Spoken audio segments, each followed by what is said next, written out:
And at a family dinner, parents told my brother and his 2 kids would move in. With me, I still remember the exact moment when everything changed.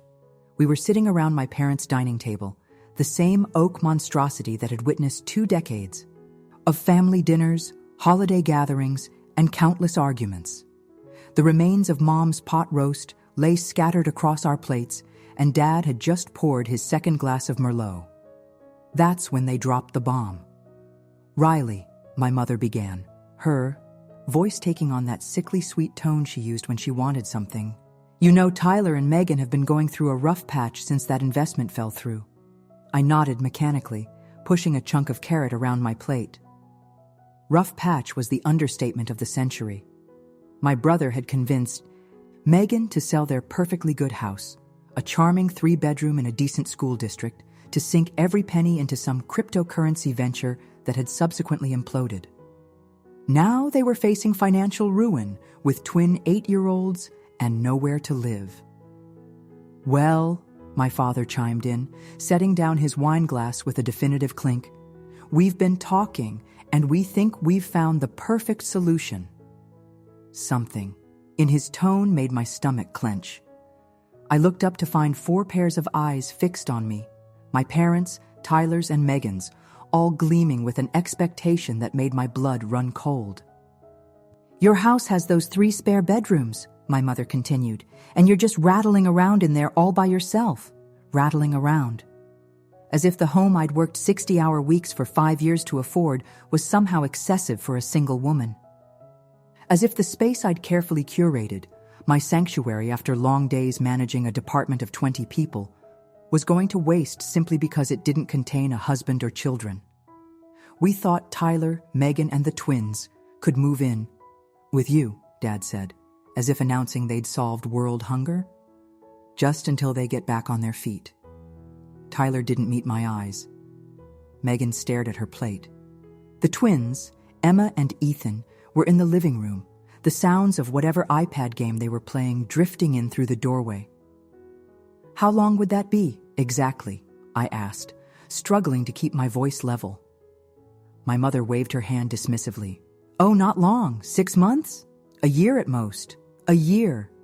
They expected me to surrender my personal space, my privacy, my peace, for a year. Because Tyler had gambled away his family's security on a get-rich-quick scheme. I'd contribute toward groceries. "Of course," Tyler finally spoke up, still not looking at me. "And we'd keep the kids quiet when you're working from home." As if that addressed the fundamental issue. As if a few dollars toward the weekly grocery bill could compensate for the complete upheaval of my life. I opened my mouth to respond, but my father cut me off. "It's the right thing to do, Riley. Family helps family. You've always been the responsible one, the stable one." He smiled, raising his glass in a toast that felt more like a sentence. "It's what family does. The responsible one, the stable one. Code for the one they could always count on to sacrifice, to accommodate, to put everyone else first." I'd heard those words my entire life, even as Tyler was showered with praise for every minor achievement, while my accomplishments were simply expected. "We could start moving them in next weekend," my mother was saying, already pulling out her phone to make notes. "The twins can share a room, of course, and Tyler and Megan can take the master guest room." My master guest room. With the ensuite bathroom I'd spent a small fortune renovating last year, with the custom shelving I'd installed to house my book collection. The room I'd been planning to convert into a home office for the promotion I was in line for. "I'll need to think about it," I said quietly. 5 heads snapped up to look at me, expressions ranging from surprise to disappointment. "What's there to think about?" my mother asked, her voice taking on that edge I knew too well. "They're family, Riley. They need help." "I understand that," I replied, setting down my fork. "But this is a major change we're talking about. I need time to consider." "Consider what?" Tyler finally looked at me, his eyes narrowing. "Whether your own brother and his kids deserve a roof over their heads?" And there it was. The manipulation, the guilt, the implication that my desire for boundaries somehow equated to cruelty.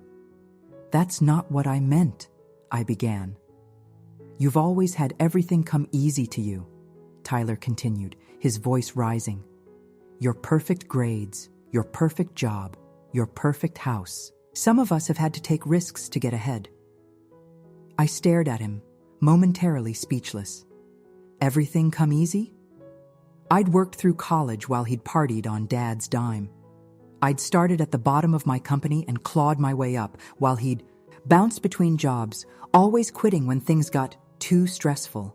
I'd saved for a down payment by living in a studio apartment with 3 roommates for 4 years, while he'd been given the deposit for his first house as a wedding present from our parents. But that had always been our family's narrative. Tyler was the special one, the creative one, the one who just needed a little extra support to shine. I was the capable one, the one who could handle anything, the one who didn't need attention or assistance. We'll talk about this later, I said, standing up and grabbing my plate. I should get going. Early meeting tomorrow.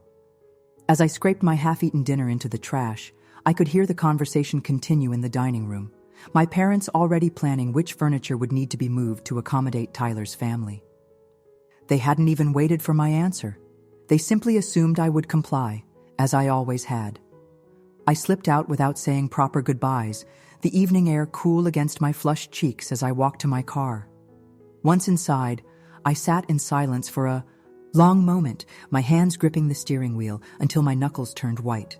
Then I pulled out my phone and made a call. Barbara? It's Riley. That job offer in Pittsburgh, is it still available? Great. I'd like to accept. How soon can I start? As I drove home that night, a plan began to form in my mind. If they wanted, my house so badly they could have it, empty with a sold sign in the front yard. Perhaps it was time for the responsible one to finally put herself first. The morning after the dinner, I woke up with a clarity I hadn't felt in years. Before my feet even hit the floor, I knew exactly what I needed to do.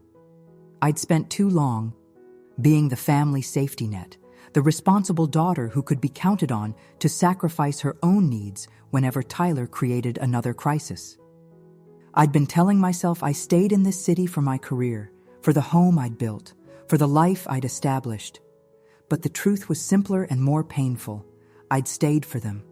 For a family that had always treated me as an afterthought, a resource to be tapped when needed and ignored when not. The job offer in Pittsburgh had been on the table for 3 weeks. A director position at a company that had been courting me for months, with a substantial salary increase and the opportunity to build a department from the ground up. I'd been hesitating, making excuses about the disruption of relocating, the challenges of starting over in a new city. But now I saw those excuses for what they were, the habitual self-sabotage that kept me tethered to a family dynamic that had been suffocating me for 32 years. I called my real estate agent before I even made coffee. Diane. It's Riley McKinnon. I've decided to sell the house after all. How quickly do you think we could list it? Diane, ever the professional, didn't ask about my sudden change of heart. The market's hot right now, with your location and the upgrades. You've done? We could list by next week and probably have offers within days. Perfect. Let's do it. I spent the morning making calls to Barbara, my new boss in Pittsburgh, confirming my start date, to a moving company for quotes, to a rental agency to find temporary housing until I could buy something new. By noon, I had the framework of my escape plan in place. My phone buzzed with a text from my mother. Tyler and Megan are coming over tomorrow to look at the rooms and take measurements for their furniture. Can you be there? Not, is it okay if they come over? Not, have you had time to think about our proposition? Just the assumption that I had already acquiesced, that my home was already available for their planning. I typed back, sorry, I have meetings all day tomorrow. I'll leave a key under the mat. It wasn't exactly a lie. I did have meetings, with Diane to sign the listing paperwork, with the moving company to schedule dates, with my lawyer to update my will and remove my family members as beneficiaries. That last decision had come to me in the shower that morning. If I was going to break free, it needed to be complete. No safety nets, no backdoor entries back into my life. They had Tyler to take care of them in their old age, to carry on the family name, to fulfill all the dreams they'd invested in him. They didn't need my earnings, my savings, or my life insurance payout. My phone rang. My mother. I sent it to voicemail and continued packing up non-essential items, things I could store until the move. Each box I filled felt like shedding a layer of obligation, of expectation, of the invisible chains that had kept me bound to a role I'd never asked for, but had accepted as my destiny. By evening, when I finally listened to my mother's voicemail, I felt lighter than I had in years. "Riley, call me back. We need to discuss what furniture of yours Tyler and Megan will be able to use. They'll bring their bedroom set, of course, but your guest room furniture would work perfectly for the twins. And that home office setup Tyler could really use that for his job search, my job search, not even his work or his career, because Tyler had neither. At 35, my brother had never held a job for more than 18 months. Each departure was always someone else's fault. A boss who didn't appreciate him, colleagues who were jealous, a company that didn't recognize his potential. I deleted the message without calling back. Let them make their plans. Let them measure and scheme and decide how to divvy up my possessions. In 3 weeks, it would all be moot. That night, I sat in my backyard with a glass of wine, looking at the garden I'd spent 3 summers cultivating. The rose bushes I'd nursed through 2 brutal winters. The herb garden that supplied my kitchen. The maple tree I'd planted when I first moved in, now tall enough to cast a dappled shade over my reading nook. I should have felt sad at the thought of leaving it all behind. Instead, I felt a growing excitement, a burgeoning sense of possibility. For the first time in my adult life, I was making a choice that was entirely for me, without consideration for how it would affect my family, or what they would think, or whether it would disrupt their assumptions about my role in their lives. I was choosing myself, and it felt revolutionary. The following week passed in a blur of preparations. I signed the listing agreement with Diane, who promised to wait until my say-so before putting the house on the market. I secured a short-term furnished apartment in Pittsburgh, close to my new office. I began the process of sorting through a decade's worth of possessions, deciding what to keep, what to sell, what to donate. Through it all, I maintained the facade of normalcy with my family. Yes, I told my mother, Tyler and Megan could come measure the rooms. No, I couldn't join them for Sunday dinner. I had too much work to catch up on. Yes, I was fine with the twins having the bedroom with the bay window. Each lie was a small betrayal, but I told myself it was necessary. If they knew my plans too soon, they would mobilize to stop me, with guilt, with anger, with manipulation, with all the tools they'd used throughout my life to keep me in my designated role. 10 days after that fateful dinner, Diane called. "Riley, I've got news. We've received a preemptive offer on your house. Full asking price, all cash, flexible closing timeline." My heart raced. "That's incredible. Who's the buyer?" "An investor looking for properties in your neighborhood. They're willing to let you set the closing date, anywhere from 2 weeks to 2 months out." 2 weeks. I could be free in 2 weeks. "Let's do it," I said, my voice steadier than I expected. 2 weeks from today. Once I hung up, I sat at my kitchen island, staring at the contract Diane had emailed over. This was real. I was selling my house, leaving my job, moving to a new city, cutting ties with my family. The enormity of it should have been terrifying. Instead, I felt an overwhelming sense of rightness, as if I'd been walking a crooked path my entire life and had suddenly discovered the straight road forward. I signed the contract electronically and sent it back to Diane, then looked around my kitchen. The custom cabinets I'd saved for, the marble countertops I'd splurged on, the high-end appliances I'd justified as an investment in my future. Tyler and Megan had already been discussing which of these things they would use, which they would replace, how they would rearrange my space to suit their needs. They'd been doing it right in front of me during their measuring visit, not even bothering to lower their voices. "This refrigerator is way nicer than our old one," Megan had commented, running her hand along the stainless steel door. "And check out this range," Tyler had added. "Riley barely cooks, such a waste."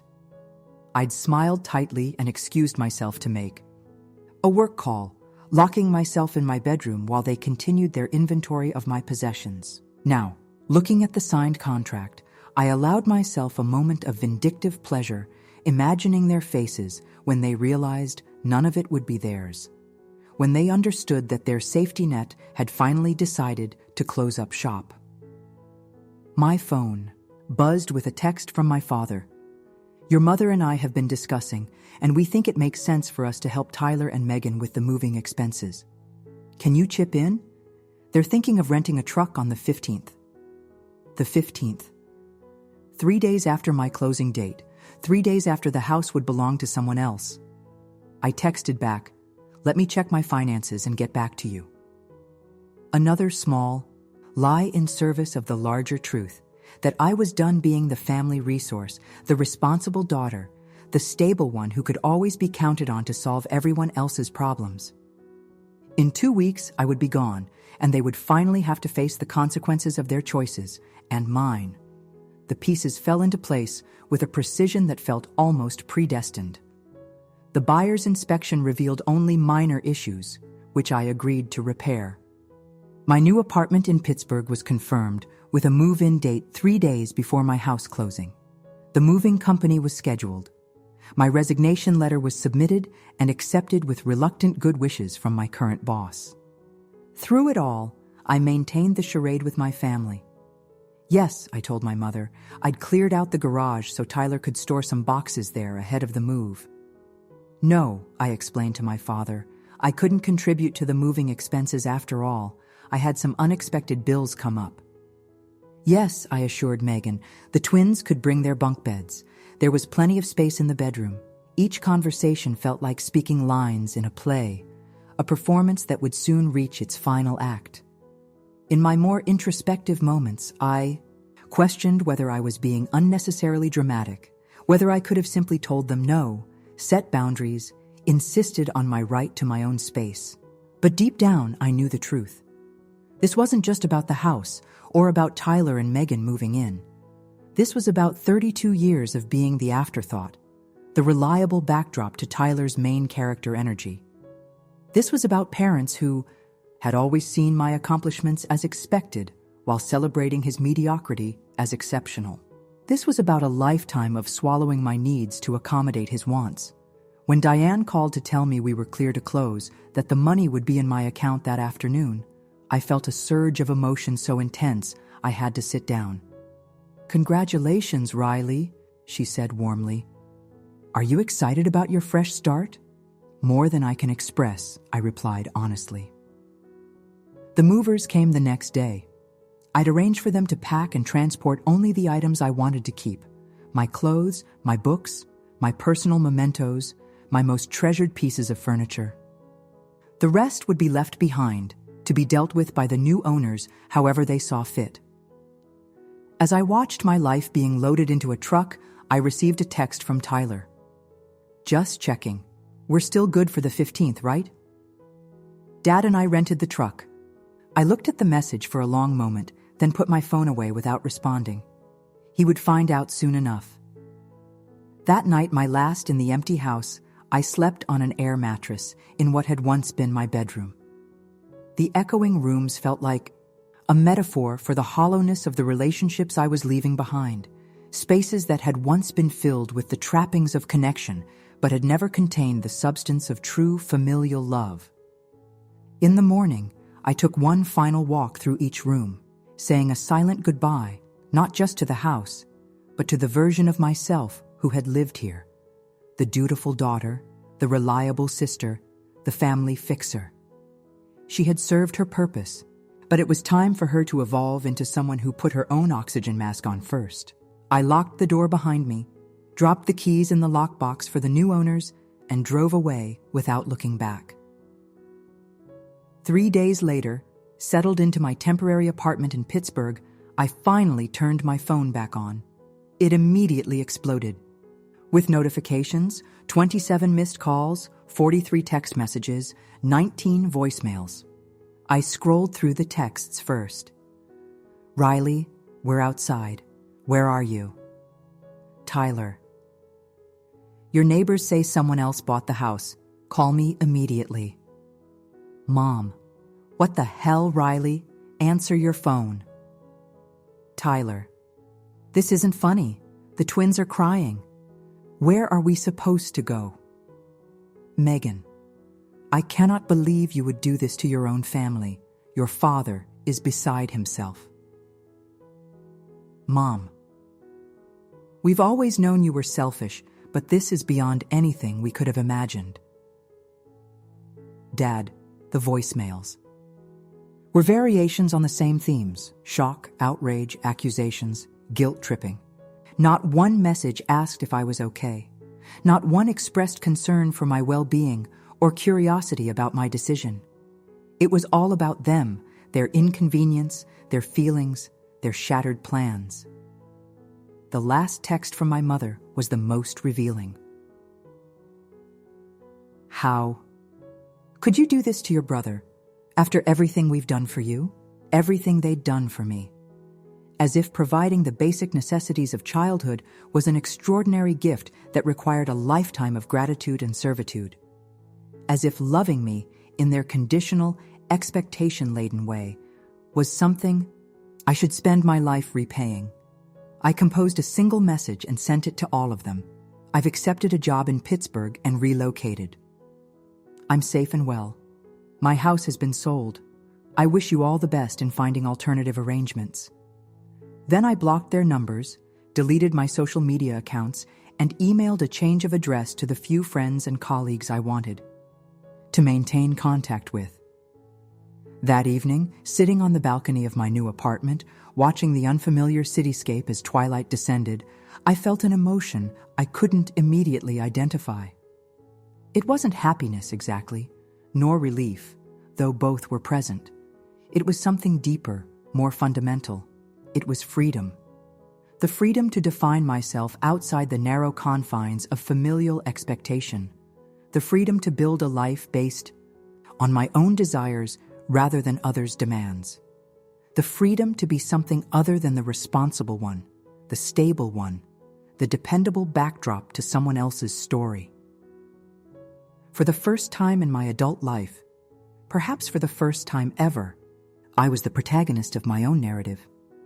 And though I didn't yet know how this particular story would unfold, I knew one thing with absolute certainty. It would be mine. The first month in Pittsburgh passed in a flurry of activity. I threw myself into my new job, grateful for the distraction of building a department from the ground up. My days were filled with hiring interviews, strategy sessions, and getting to know the company culture. My evenings were spent exploring my new neighborhood, finding the best coffee shops, bookstores, and walking paths. I made a deliberate effort to establish routines that would have been impossible in my old life. Yoga classes 3 mornings a week, a cooking course on Thursdays, a book club that met every second Sunday. I was methodically constructing a life that reflected who I wanted to be, not who I had been forced to become. Though I'd blocked my family's numbers, they found ways to reach me. Emails from addresses I didn't recognize, letters sent to my work. Even a message passed through a mutual friend, begging me to reconsider, to explain, to come home and make things right.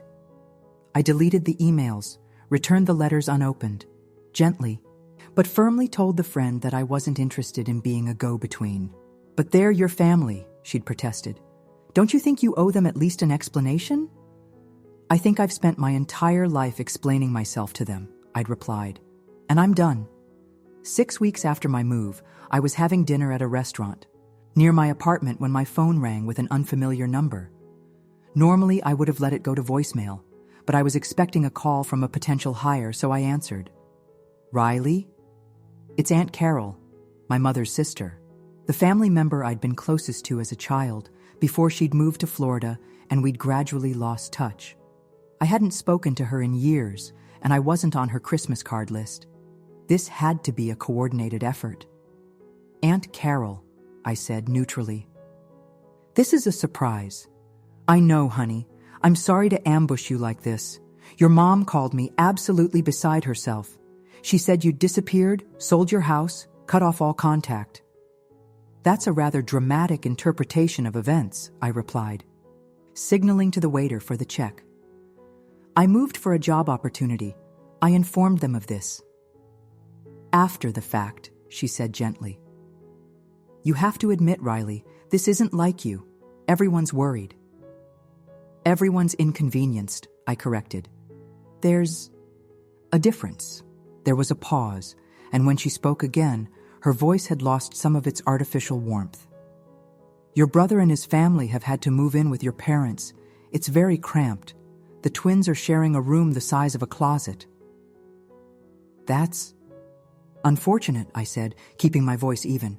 But it's not my responsibility. Their family, Riley, she said, as if that single word, family, was an irrefutable argument, a magical incantation that should override all other considerations. Family works both ways, Aunt Carol, I replied, signing the check and gathering my things. It's not just about what I owe them. It's about what they owe me. Respect, consideration, autonomy. Things I've never received. They love you, she protested. They love what I can do for them, I countered. They love the role I play in their lives. The responsible one, the safety net, the solution to their problems. But they've never loved me for who I am. That's not fair, she began, but I cut her off. It's completely fair. And it's also irrelevant. Because I've moved on. I have a new life, a new job, new priorities. And those priorities no longer include being the family's designated martyr. I could hear the shift in her breathing, the moment when she realized this wasn't a temporary tantrum that could be soothed with the right combination of guilt and nostalgia. They'll never forgive you for this, she said finally, her tone hardening. No, I replied, surprising myself with how little that prospect bothered me. But I might finally forgive myself for all the years I spent seeking approval that was never going to come. After I hung up, I sat in my car for a long moment, waiting for the guilt to crash over me, the remorse, the second-guessing. It never came. Instead, I felt an unexpected sense of gratitude toward Aunt Carol. Her call had confirmed what I'd suspected but hadn't fully acknowledged, that my value to my family had always been purely utilitarian. That their concern wasn't for my happiness, but for the disruption my absence caused in their lives. That night, I made a final decision I'd been contemplating for weeks. I called my lawyer and instructed him to send formal cease and desist letters to each member of my immediate family, warning them that further contact would be considered harassment. It was an extreme measure, perhaps unnecessarily harsh. But I knew my family. Without a clear legal boundary, they would continue their campaign of emotional manipulation indefinitely, wearing me down through sheer persistence until I capitulated, as I always had before. Not this time. This time, I was closing the door completely. The letters were sent the following day, certified mail requiring signatures. I tried to imagine their reactions, the shock, the outrage, the wounded indignation. I tried to feel something about those imagined responses, guilt, sadness, vindication. But all I felt was a profound, peaceful certainty that I had done the right thing. That after 32 years of putting everyone else's needs before my own, I had finally chosen myself, and I refused to apologize for it. 3 months into my new life, I found myself settling into a rhythm that felt increasingly natural. The strangeness of the new city had given way to familiarity.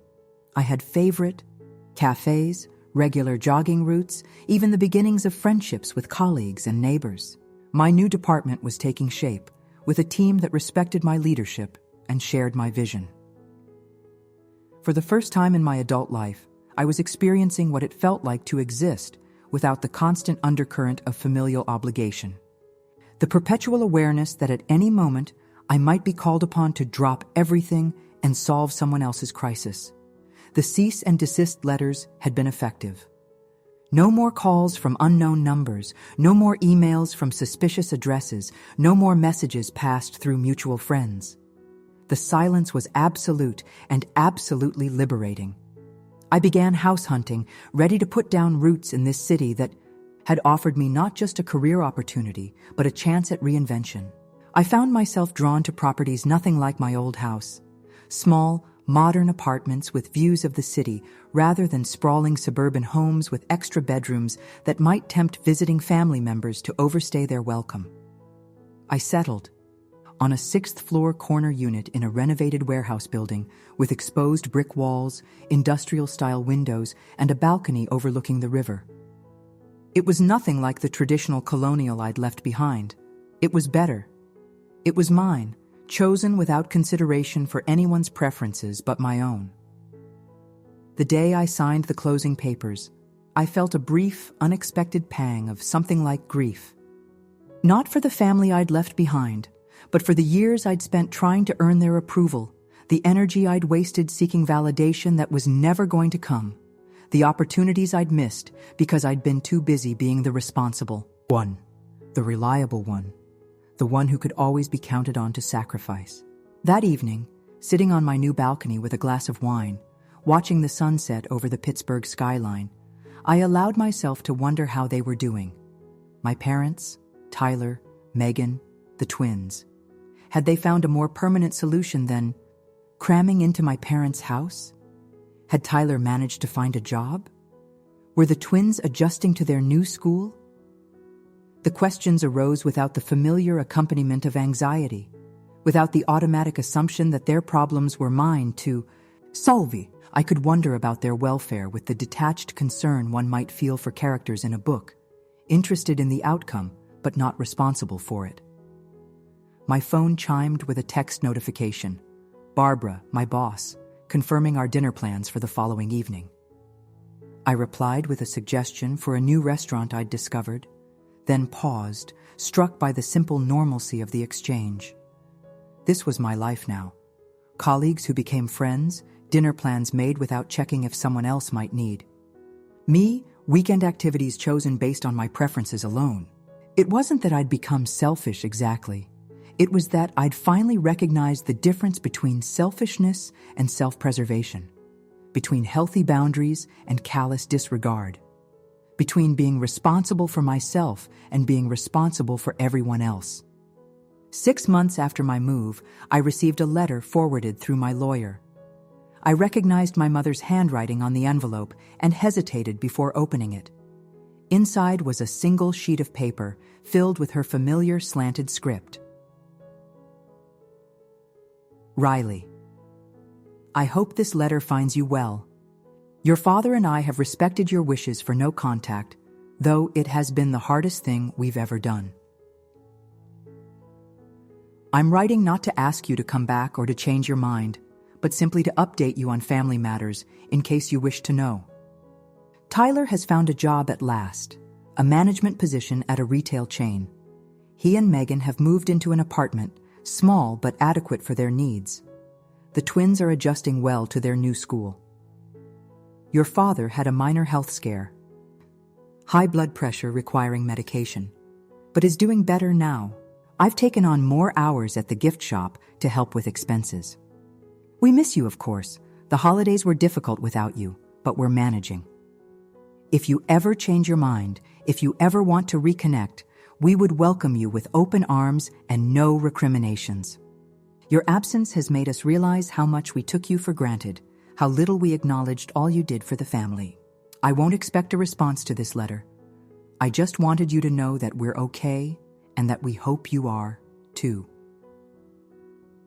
Love, Mom.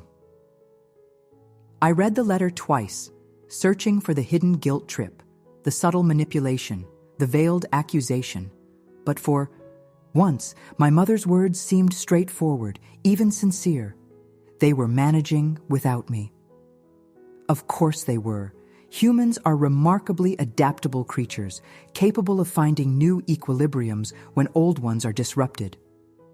Tyler had found a job. My parents had adjusted their lifestyle. Life had continued in my absence, as it inevitably would. the knowledge brought not disappointment, but relief. I hadn't wanted them to suffer. Not really. I had simply needed to stop being the one who suffered so they wouldn't have to. I folded the letter and put it away in a drawer, neither responding nor discarding it. It felt like the closing of a chapter rather than the end of a book, a resolution that allowed for the possibility of future connections, but on fundamentally different terms. That night, I dreamt of my childhood home, of family dinners around that oak table, of the subtle dynamics that had shaped us all. In the dream, I was my current self, but seated in my old place, watching with adult eyes as my parents fawned over Tyler's latest half-baked scheme while barely acknowledging my recent promotion. But instead of swallowing my hurt as I always had, Dream Me stood up, her chair scraping loudly against the floor. "I deserve better than this," she declared, her voice strong and clear. "I deserve to be seen. I deserve to be valued. I deserve to be more than an afterthought in my own family." And then I walked out into a world bright with possibility, breathing deeply of the air of freedom. I woke with tears on my face, but a smile on my lips. Even in sleep, my subconscious was reinforcing what my waking self had finally learned: that sometimes walking away isn't an act of cruelty, but an act of necessary self-care. That sometimes the most responsible choice is to stop being the responsible one. That sometimes loving yourself means leaving behind those who never truly loved you at all. The 1-year anniversary of my escape, for that was how I'd come to think of it, arrived with surprising swiftness. A year since that fateful family dinner, since the assumption that I would once again sacrifice my needs for Tyler's poor choices. A year of building a life that was genuinely mine, shaped by my preferences, my values, my vision for the future. 2. Mark the occasion. I took the day off work and treated myself to a solo celebration, a morning at the spa, lunch at my favorite restaurant, an afternoon browsing in bookstores, dinner at the jazz club I'd discovered a few months prior. As I sipped my wine and listened to the saxophone wail out a plaintive melody, I allowed myself a rare moment of looking backward instead of forward. I thought about the person I had been a year ago, outwardly successful, but inwardly diminished, trapped in patterns of obligation and expectation that had been established long before I had the language to challenge them. I wondered, not for the first time, how different my life might have been if I'd found the courage to set boundaries earlier. If I'd recognized sooner that being the responsible one wasn't a compliment, but a constraint, a role assigned to me not because I was trusted, but because I was useful. The past year had not been without its challenges. There had been moments of doubt, nights when the silence of my apartment felt more like isolation than independence.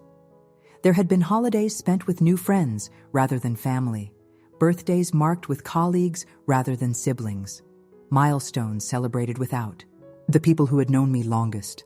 But there had also been a profound liberation, a sense of reclaiming my life from forces that had been slowly draining it of joy and possibility.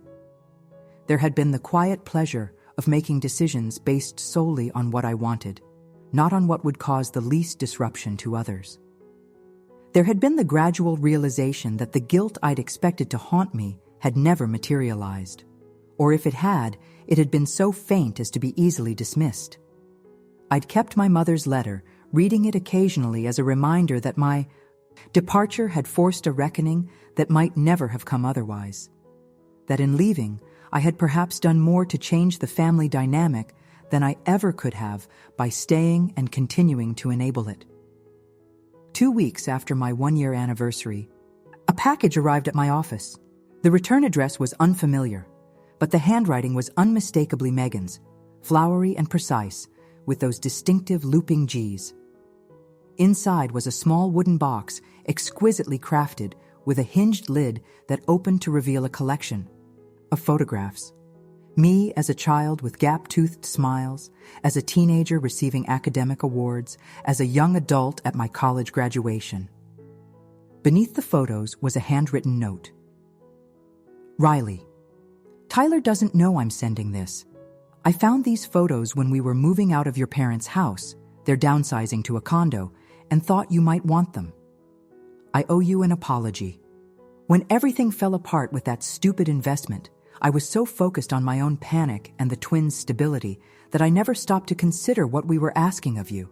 It seemed so simple. You had the space. We needed it. I never thought about what it would mean for your life, your privacy, your peace of mind. I understand now why you left. I probably would have done the same in your position. No one should be expected to continually sacrifice their needs for others, no matter what family obligations might dictate. Tyler is doing well in his new job, steadier than I've ever seen him. I think losing the safety net of you and your parents has forced him to grow up in ways that were long overdue. The twins ask about you sometimes. I tell them you're having an adventure in a new city.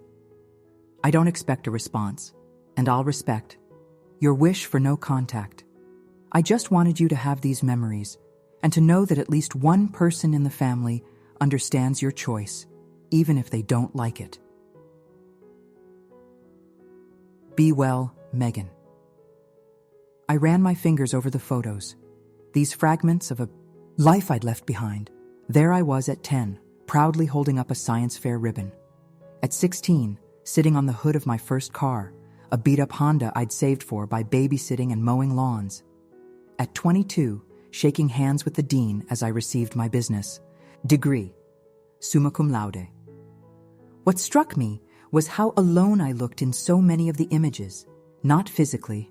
My parents were there, Tyler was there, but emotionally. Even in these captured moments of achievement, I could see the distance in my eyes, the subtle tension in my smile. The knowledge, even then, that my accomplishments would never be celebrated with the same enthusiasm as Tyler's mediocrity. Megan's note was unexpected, a reminder that the narrative I'd constructed about my family might be incomplete, or at least more complex than I'd allowed myself to acknowledge. That perhaps not everyone had seen me purely in terms of my utility. That perhaps in at least one person's mind, my value had been intrinsic rather than functional. I didn't respond to the package, but I kept it, placing the box on my bookshelf, where I could see it daily, not as a lure back to a life I'd outgrown, but as evidence of the journey I'd taken, the strength I'd found, the boundaries I'd established. The following weekend, sitting at my favorite cafe with a book I'd been meaning to read for months, I overheard a conversation at the next table. A young woman, perhaps in her mid-20s, describing to her friend a situation eerily similar to the one I'd escaped. And now my parents are saying I should let my brother move in with me just until he gets back on his feet. But he's 31. When does he start taking responsibility for his own choices? I couldn't help but turn slightly, catching the frustration in her expression, the tension in her shoulders, the physical manifestations of a burden I knew all too well. Her friend was sympathetic, but unhelpful. Their family, though. What can you do? The young woman sighed, deflating. I guess you're right. I'll figure something out. Before I could stop myself, I was turning toward them. I'm sorry to interrupt, but I couldn't help overhearing. Can I offer a perspective? They looked startled but nodded, and I found myself telling them a condensed version of my story. The years of being the family safety net, the final demand. That broke my resolve, the escape I'd engineered, the freedom I'd found on the other side. The hardest lesson I've had to learn, I concluded, is that sometimes the most loving thing you can do, for yourself and for others, is to say no. To refuse to enable patterns that ultimately harm everyone involved. To set boundaries that protect your right to a life that belongs to you, not to everyone else's expectations of you. The young woman was staring at me, her eyes wide. But how did you do it? How did you walk away without drowning in guilt? I considered the question carefully. I realized that the guilt was programmed, not earned. That it was a tool used to control me, not a legitimate response to wrongdoing. That it served everyone's interests but my own. I pulled out a business card and wrote my personal email on the back. If you ever want to talk more about this, feel free to reach out. Sometimes it helps to know you're not alone in these struggles. She took the card with a grateful smile, and as I gathered my things to leave, her friend, the one who had invoked the sacred power of family, asked quietly, "Do you ever regret it? Walking away?" I paused, giving the question the consideration it deserved. "I regret that it was necessary," I said finally. "I regret that my family couldn't love me as I was, only as I was useful to them. I regret the years I spent trying to earn approval that should have been freely given. I shouldered my bag, feeling the familiar weight of my choices, my freedom, my self-respect. But do I regret choosing myself after a lifetime of being chosen last? No, that I will never regret." As I walked home through the autumn sunshine, leaves crunching beneath my feet and a crisp wind playing with my hair, I felt a deep certainty settle in my bones. The path I'd chosen hadn't been easy or straightforward. It had required courage I hadn't known I possessed, strength I'd developed through necessity, resolve that had been tested repeatedly. But it had been the right path. My path. And though I couldn't know what lay around the next bend, whether it would bring further estrangement or tentative reconciliation, continued solitude or new connections, I knew I would face it as the person I had fought to become. Not the eternally responsible daughter, not the reliable sister, not the family fixer, just Riley. Finally, completely, uncompromisingly myself. And that was more than enough. 18 months after my departure, I received an email from my father. The subject line was simple: "An apology, if you'll read it." I stared at it for a long moment, cursor hovering over the delete button. Our last interaction had been his text message calling me selfish, followed by my cease and desist letter. The silence between us had stretched across months, becoming a chasm I wasn't sure could, or should, be bridged. But curiosity won. Out over caution, I opened the email. Riley. I've written this letter 100 times in my head, never finding the right words. How do you apologize for a lifetime of getting things wrong? For failing to see what was right in front of you? For taking for granted the one person who never asked for anything in return? Your mother doesn't know I'm writing to you. She still believes you'll come back on your own terms, when you're ready. But I've come to understand that you may never be ready, because returning would mean stepping back into a role that was never fair to you in the first place. I had a heart attack 3 months ago. Nothing catastrophic, a warning shot across the bow, the doctor called it. But lying in that hospital bed, thinking about mortality in a way I never had before, I found myself taking inventory of my life's regrets. And at the top of that list was you, or rather, my failure to be the father you deserved. We always saw Tyler as the one who needed us more. He was louder, more demanding, more obviously flawed. You were so capable, so self-sufficient, so seemingly perfect that it was easy to convince ourselves you didn't need the same attention, the same support, the same celebration of your achievements. We were wrong. Catastrophically, unforgivably wrong. I'm not asking you to respond. I'm not asking you to forgive. I'm not even asking you to think kindly of me or your mother or the family we failed to be for you. I'm simply acknowledging a truth that has taken me far too long to see. We did you a profound disservice, and you were right to walk away. If there ever comes a time when you're open to rebuilding some kind of relationship, not as you were, but as you are now, know that the door is open. But it's your door to walk through, not ours to pull you through. With love and regret, Dad. I read the email 3 times, searching for the manipulative undertones I'd come to expect from my family's communications. The guilt trip disguised as concern. The expectation veiled as request. The demand masquerading as invitation. I couldn't find them. The words seemed genuine, the regret authentic, the acknowledgement of wrongdoing unequivocal. My father had had a heart attack. This piece of information, casually dropped into the middle of his message, hit me with unexpected force. I tried to imagine him in a hospital bed, suddenly confronting his mortality, taking stock of his life's choices and finding them wanting. For the first time since I'd left, I allowed myself to wonder if there might be a middle ground between complete estrangement and complete capitulation. If there might be a way to have a relationship with my family that didn't require me to sacrifice my autonomy, my boundaries, my hard-won sense of self. I didn't respond immediately.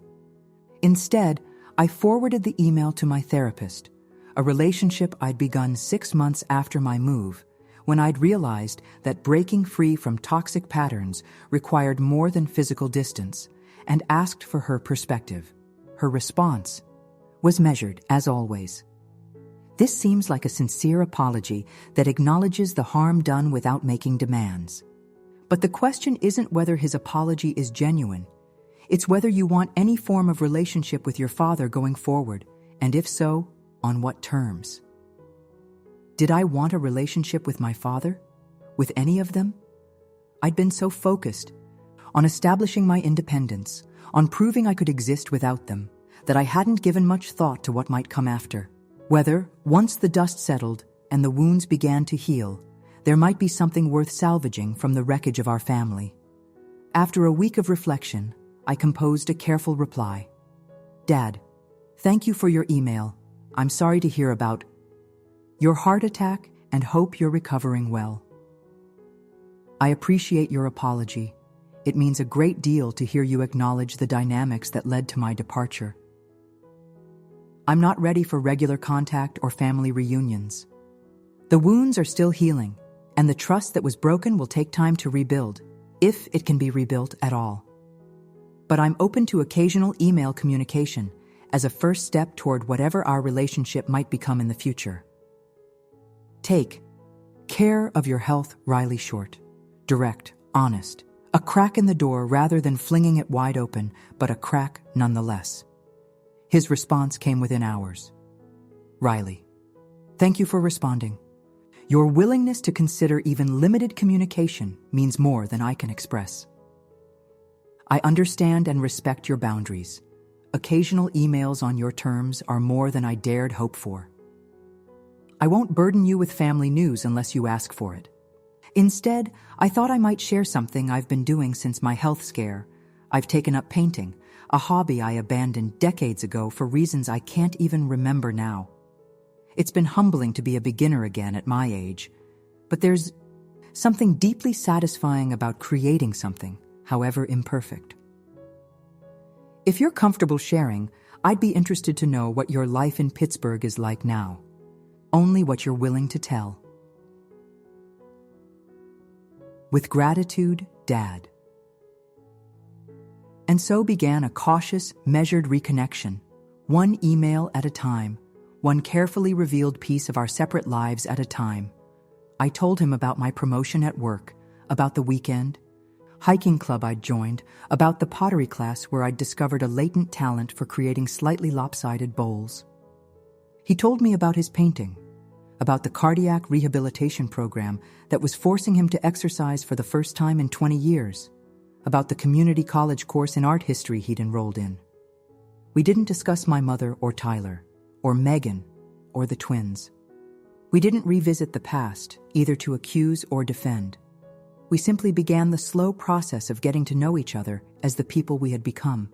He, a retired engineer confronting his mortality and reevaluating his priorities. Me, a successful businesswoman who had finally learned the value of putting herself first. 6 emails in, he attached a photo of a painting he'd done, a landscape of the lake where we'd vacationed when I was a child, before Tyler was born.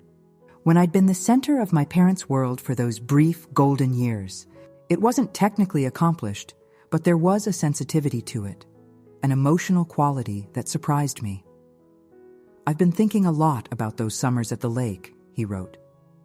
Just the 3 of us. You were so fearless, always the first. One in the water, even though it was freezing. Always the last one to come in for dinner because you were busy exploring the woods. I remember thinking you were going to conquer the world someday. It was the first time he'd referenced our shared past, and it was telling that he'd chosen a memory from before Tyler, before the family dynamics had shifted, before I'd been relegated to the role of responsible bystander in the Tyler show. I stared at the painting for a long time, remembering those summers. The freedom of being the only child, the sole recipient of my parents' attention and pride. The sense of possibility that had seemed boundless before I'd learned to temper my expectations, to make myself smaller, to accept less than I deserved. In T. My reply, I took a risk of my own. I've been thinking about those summers too, about how different things became after Tyler was born, how the family reshaped itself around him, with me pushed to the margins, how my achievements became expected while his were celebrated, how I learned to be the responsible one because someone had to be, and it was never going to be him.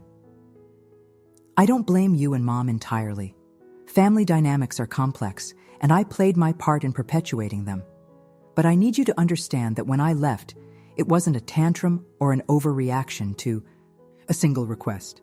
It was the culmination of a lifetime of being treated as an afterthought, a resource, a supporting character in my own life. I hope we can continue to get to know each other as we are now, but I can't pretend the past didn't happen, and I won't. Resume the role I left behind. I hesitated before hitting send, wondering if I'd gone too far, too fast, if I'd jeopardized the fragile new connection we were forming with my bluntness. But if this relationship was to have any chance of becoming something healthy, it needed to be founded on honesty, not evasion. His response, when it came 2 days later, was equally honest. You're right. About all of it. We did reshape the family. Around Tyler, partly because he was more demanding, but partly because it was easier to focus on his needs than to acknowledge your self-sufficiency as the achievement it was. I won't make excuses. But I will say that becoming a parent doesn't come with an instruction manual, and sometimes the mistakes you make aren't apparent until years later, when the damage has already been done. I'm not asking for forgiveness. I'm asking for the chance to do better now, to see you clearly as the remarkable person you are, to celebrate your life on your terms rather than ours. Whether that's possible is up to you. I'll respect whatever boundaries you need to maintain. I found myself unexpectedly moved by his willingness to acknowledge the truth without defensiveness, to accept responsibility without making it my burden to alleviate his guilt. Over the next few months, our email exchanges continued, gradually increasing in frequency and depth. I learned that he and my mother had sold their house and moved into a 2-bedroom condo in a retirement community. That Tyler and Megan were expecting a third child, a surprise that had initially thrown them into panic, but had eventually been embraced. That my father was considering teaching an art class for fellow retirees with no experience, finding unexpected fulfillment in sharing his newfound passion. In return, I shared carefully selected details of my life, my upcoming vacation to Portugal, a solo trip I'd been planning for months, my decision to adopt a rescue dog, a scrappy terrier mix I'd named Jasper, my tentative foray into dating again. After focusing exclusively on my career and independence for so long, it was a relationship unlike any we'd had before. Adult to adult, each respecting the other's separate life while finding points of connection where possible. There were no demands, no expectations, no assumptions that I would drop everything when a crisis arose. Gradually, almost imperceptibly, something began to heal in me. Not the wound of the past, which would always bear its scar, but the belief that had grown from it, that I was unworthy of love except as I was useful, that my value was measured in service rather than in being. 2 years after my departure, my father asked if I would consider a video call for his birthday. No pressure, he wrote, and no ambushes. It would just be me. Your mother understands this needs to happen at your pace, if it happens at all. I agreed, with trepidation, but also with curiosity. What would it be like to see him again, this man who had been both the source of deep hurt and, more recently, the tentative architect of reconciliation? When his face appeared on my screen, I was struck by how much he had aged. His hair, once salt and pepper, was now completely white. His face was thinner, the lines deeper, the vulnerability more apparent. "Riley," he said, his voice catching. "It's so good to see you." "Happy birthday, Dad," I replied, surprised by the emotion in my own voice. We talked for an hour, awkwardly at first, then with increasing ease. He showed me his latest paintings, the view from his condo balcony, the community garden where he'd taken responsibility for the tomatoes. I introduced him to Jasper, who barked suspiciously at the computer before settling at my feet. As we were about to sign off, he asked the question I'd been expecting. "Do you think you might ever be open to seeing your mother? Or Tyler? They ask about you, but I've respected your wish for limited contact." I considered my answer carefully. "I'm not ruling it out entirely, but I'm not ready yet. This, you and I finding a new way to relate to each other, has been significant progress. I don't want to rush ahead and risk undoing it." He nodded, disappointment visible, but acceptance stronger. "I understand. It's your timeline, not ours. I'm just grateful for what we have now." After we disconnected, I sat for a long time, Jasper's warm weight against my leg, thinking about the journey of the past 2 years. From the family dinner that had catalyzed my escape to this moment of cautious reconnection. I had done what had once seemed impossible, broken free from toxic patterns, established boundaries that were respected, created a life that was truly my own. And in doing so, I had perhaps created the conditions for something I hadn't anticipated. The possibility of a new kind of family relationship, one based on mutual respect rather than obligation, on choice rather than expectation. I didn't know if that possibility would extend beyond my father, if my mother or Tyler could ever accept me as I was now, rather than as I had been to them. But I knew with certainty that I would never again sacrifice my hard-won sense of self, my right to prioritize my own well-being, my freedom to choose the shape of my life. The responsible one had become responsible primarily to herself. And in that transformation lay not selfishness, as I had once feared, but self-respect, the foundation upon which all healthy relationships must be built. As Jasper nudged me for his evening walk, I closed my laptop and rose, ready to step out into the Pittsburgh evening, into the life I had chosen, into the future I was creating, one boundary, one choice, one act of self-love at a time. Not as an escape, though it had begun that way, but as a homecoming to myself,